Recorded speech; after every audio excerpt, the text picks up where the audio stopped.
Hello everyone, welcome to my channel study JE classes. तो आज हम डिस्कस करने वाले हैं यूनिट टू जिसका एक लेक्चर मैं पिछला ख़त्म कर चुका था।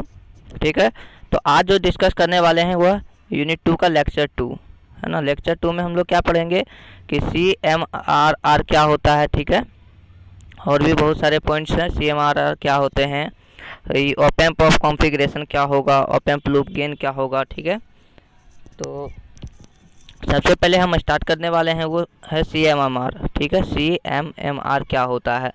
तो CMRR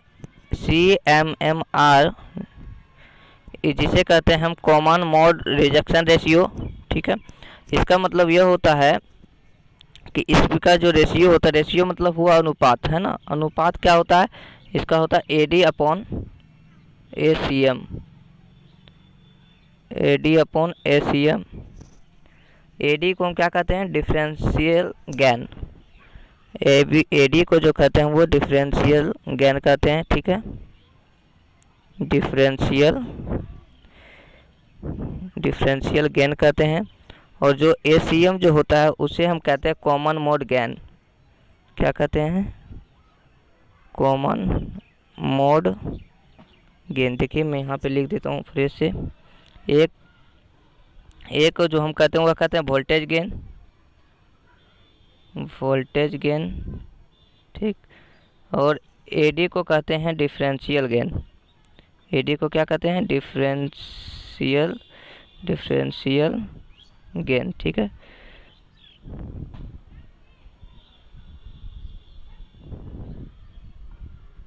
क्या कहते हैं, differential gain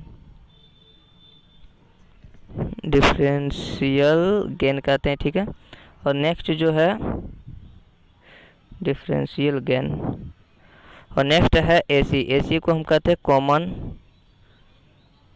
common mode gain. ठीक है, तो नेक्स्ट जो है इसे हम कहते हैं CMRR, है ना। इसका उपयोग कहाँ किया जाता है, इसका उपयोग किया जाता है दोनों टर्मिनल पर सेम वोल्टेज अप्लाई करने के लिए, है ना। क्योंकि आउटपुट इसकी ज़ीरो होना चाहिए। ये देखिए, अगर कोई आपको इस टाइप से फिगर दे दे तो क्या होगा, वो कहलाएगा कॉमन मोड रिजेक्शन रेशियो, जिसे हम कहते हैं ऐसे। ये देखिए, ठीक है, इसमें क्या होता है, दो इनपुट्स होते हैं, दो इनपुट्स यहाँ होते हैं और वन आउटपुट होता है, जिसे हम कहते हैं, इसे हम कहते हैं V1, इसे हम कहते हैं V2, इसे V आउटपुट के नाम से जाने जाते हैं। ठीक है,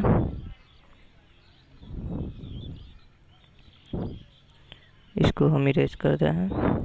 ठीक,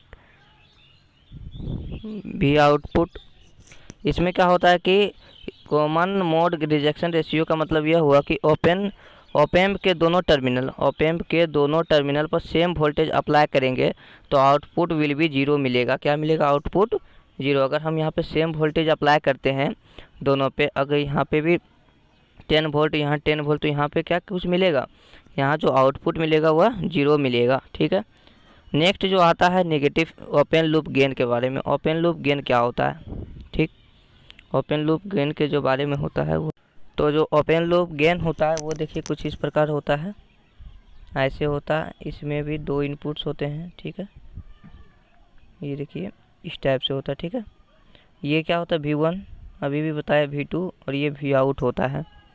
ठीक, ओपन लूप गेन में क्या होता है कि ओपन, यहाँ पे नेगेटिव टर्मिनल होता है जिसे हम इन्वर्टिंग टर्मिनल के नाम से जानते हैं।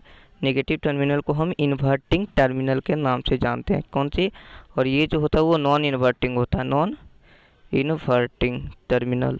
ठीक, नॉन इन्वर्टिंग। और क्लोज, और ये ओपन लूप में क्या होता है, फीडबैक प्रोसेस होता है। फीडबैक प्रोसेस का कहने का मतलब ये है कि यह जो है, देखिए फीडबैक प्रोसेस करने का मतलब ये है कि यहाँ पे यह कोई ये नहीं होता है ना। ये देखिए, यहाँ से हम यहाँ से वोल्टेज दिए और यहाँ से क्या हुआ, ये आउटपुट में मुझे कुछ वैल्यू मिल गया। ठीक है, तो वो हो गया फीडबैक प्रोसेस। लेकिन नेगेटिव फीडबैक क्या होता है, नेगेटिव फीडबैक में ये देखिए ऐसे होता है, यानी ये क्लोज होता है। क्लोज को ही हम कहते हैं नेगेटिव फीडबैक। ठीक है, क्या कहते हैं, क्लोज को नेगेटिव फीडबैक, यानी ओपन लूप में नो फीडबैक प्रोसेस होती है।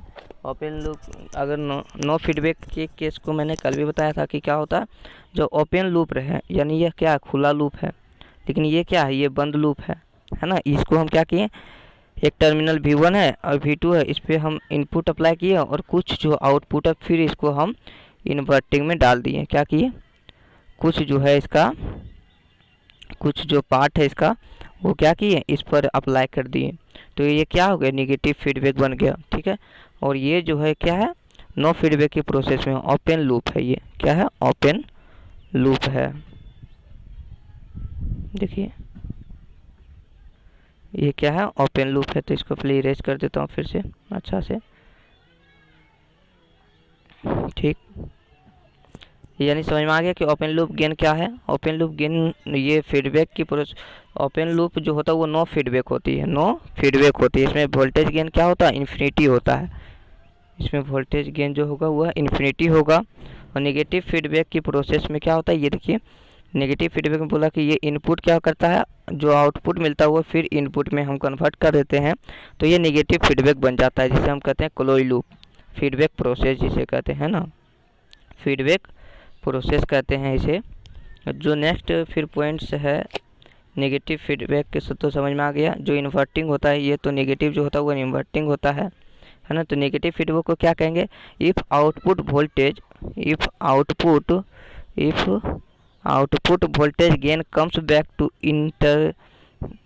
Inverting terminal then is known as negative feedback. अगर नेगेटिव फीडबैक आपको बोल दिया जाए कि क्या होगा नेगेटिव फीडबैक, तो क्या लिखेंगे, output voltage gain comes back, output voltage gain comes back, यानी कम्स बैक कहाँ पे, इन्वर्टिंग टर्मिनल पे। अगर हम कुछ वोल्टेज को इन्वर्टिंग टर्मिनल पे देते तो ये नेगेटिव फीडबैक के प्रोसेस में आ जाता है। ठीक है, यानी समझ में आ रहा है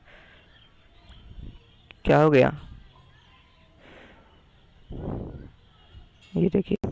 तो ये देखिए ओपैम्प का जो कॉन्फ़िगरेशन होता है वो इस प्रकार होता है कि ये देखिए, ये जो माइनस होता है यहाँ पे क्या होता है, माइनस होता है। ठीक है, ये इन्वर्टिंग इनपुट पहले भी बताया कि यह इनपुट इन्वर्टिंग होता है जो कि माइनस होता है, और जो प्लस होता है वह क्या होता है, नॉन इन्वर्टिंग इनपुट।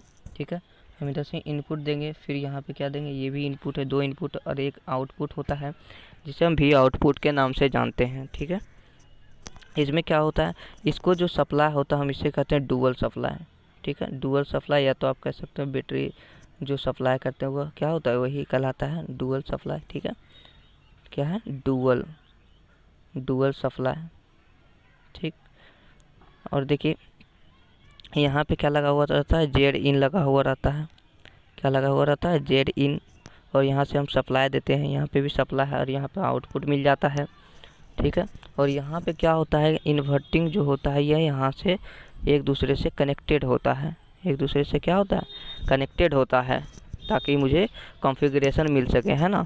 तो ये है ओपैम्प का कॉन्फ़िगरेशन। और ओपैम्प का कॉन्फ़िगरेशन जो होता है वो दो प्रकार से होता है। कौन कौन सा होता है, एक होता है इन्वर्टिंग, एक होता है इन्वर्टिंग, और दूसरा जो होता है वो होता है नॉन इन्वर्टिंग। क्या होता है, नॉन इन्वर्टिंग। इन्वर्टिंग और नॉन इन्वर्टिंग।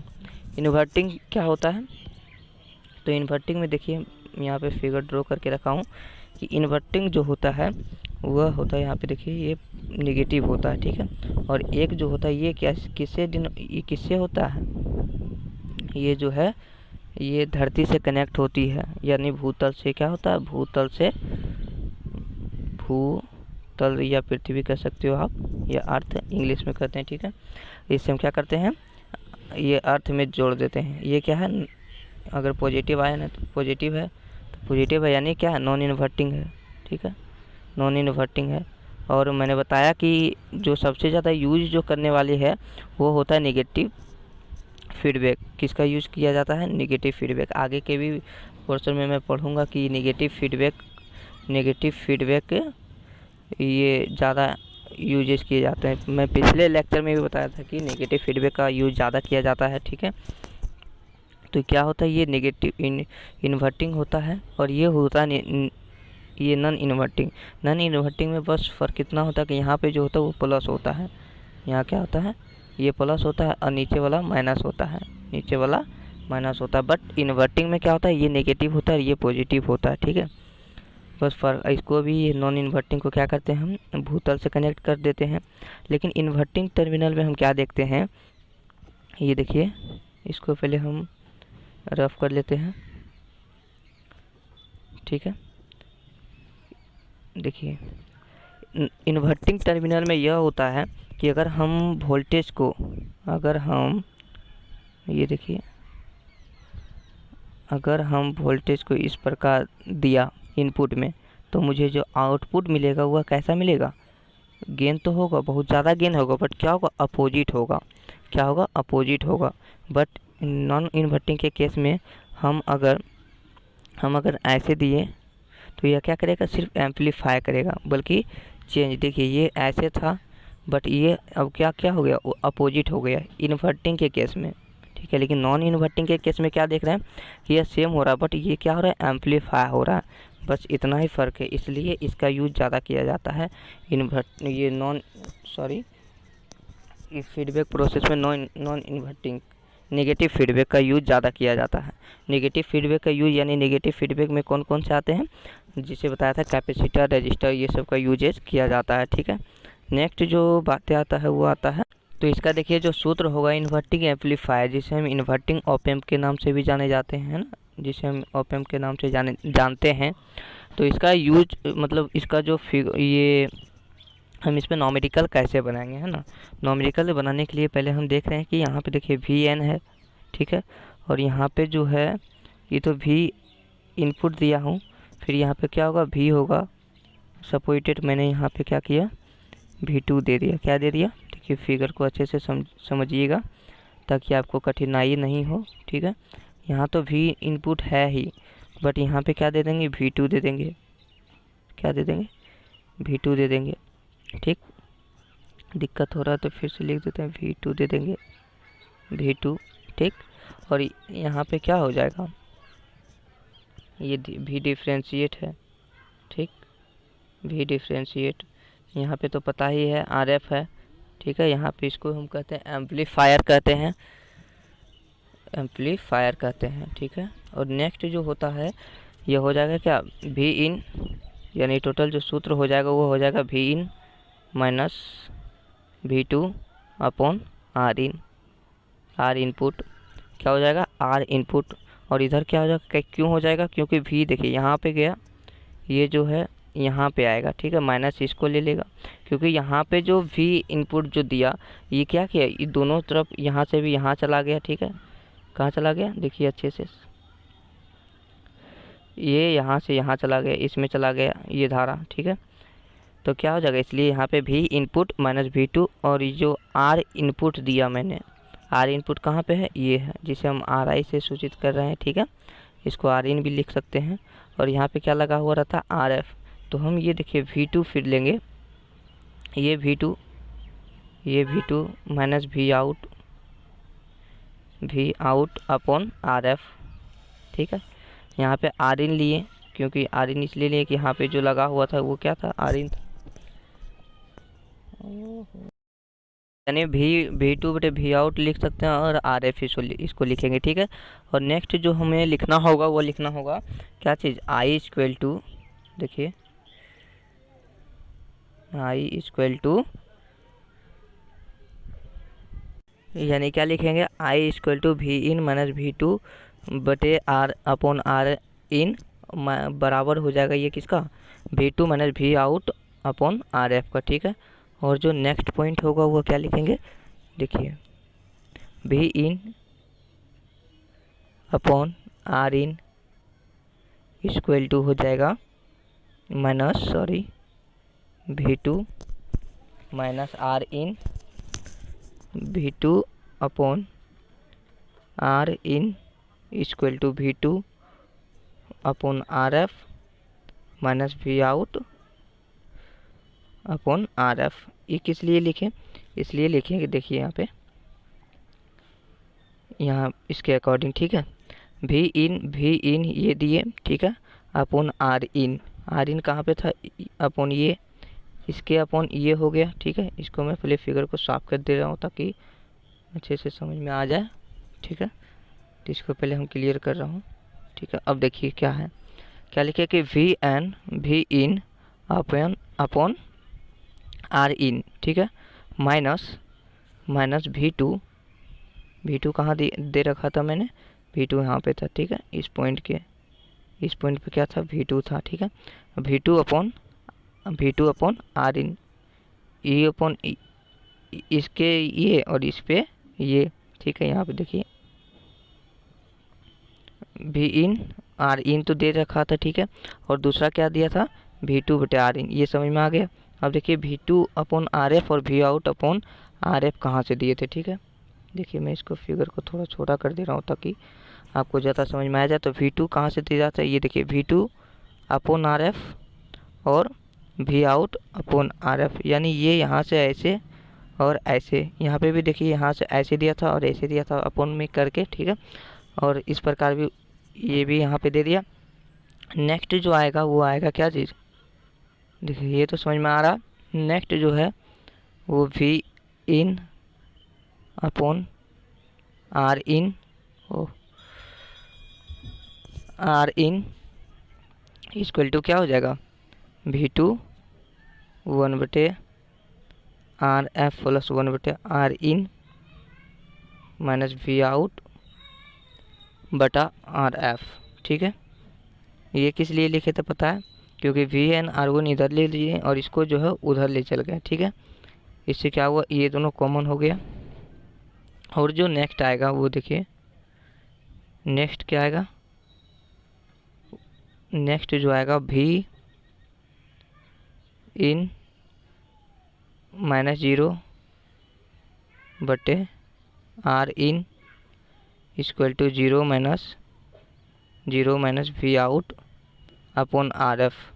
0 क्यों हो गया पता है, क्योंकि वी टू जो था वो 0 था। वी टू क्या था, यहाँ पे देखिए वी टू जो होगा ना वो 0 हो जाएगा। वी टू यहाँ पे देखिए आपको दिखा पाऊँगा मैं, वी टू यहाँ से इसलिए 0 हो गया क्योंकि ये देखिए ये दोनों पैरेलल में रहता है, ठीक है। ये जो था यहाँ पे वी टू रहता है इसके अकॉर्डिंग। यहाँ पे अगर हम इसको पैरेलल में ले लेते तो क्या होता है, यहाँ पे जो है वी टू हो जाता है और वी टू क्या हो जाता है, 0 हो जाता है। इसलिए यहाँ पे भी क्या हो जाएगा, 0 हो जाएगा, ठीक है। तो नेक्स्ट क्या है, यहाँ पे 0 था और क्या हो जाएगा, अब क्या हो जाएगा, V out upon V in, दोनों को एक तरफ ले आए और जो होगा minus R F upon minus R in, ठीक है। और इसका क्या मान होता है, ए भी, जिसे एवरेज वोल्टेज कहते हैं। एवरेज वोल्टेज इक्वल टू क्या हो जाएगा, minus R F upon R in, यानी मेरा जो सूत्र निकल के आ गया वह क्या आ गया, ए भी equal to minus R F upon R in, ठीक है। I hope. तो मैंने आज क्या पढ़ा, मैंने पढ़ा CMMR क्या होता है, क्या पढ़ा, CMRR क्या होता है, कॉमन मोड रिजेक्शन रेशियो, ठीक है। फिर पढ़ा तो ओपन लूप क्या होता है, निगेटिव फीडबैक क्या होता है, ओपन का कॉन्फ़िगरेशन पढ़े, ठीक है। आई होप यहाँ तक तो समझ में आ रहा होगा पूरा। अगर अच्छा लग रहा है मेरा वीडियो तो प्लीज़ लाइक करें, सब्सक्राइब करें, ठीक है। और शेयर करना ना भूलें, बहुत ज़्यादा से ज़्यादा शेयर करें ताकि और भी ये सेशन सभी तक पहुंच सके, ठीक है। मिलते हैं नेक्स्ट वीडियो में, तब तक के लिए take care, all the best, thank you.